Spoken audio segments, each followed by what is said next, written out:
ক্ষমতা যদি আপনি চেয়ে নেন, আপনাকে সাহায্য করা হবে।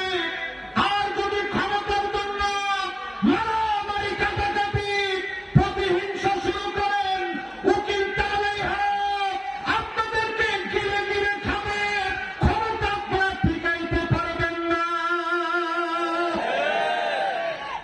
এখন ক্ষমতার জন্য মারামারি আছে না?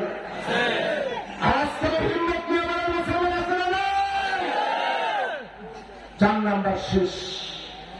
এবার 5 নাম্বার হাদিস।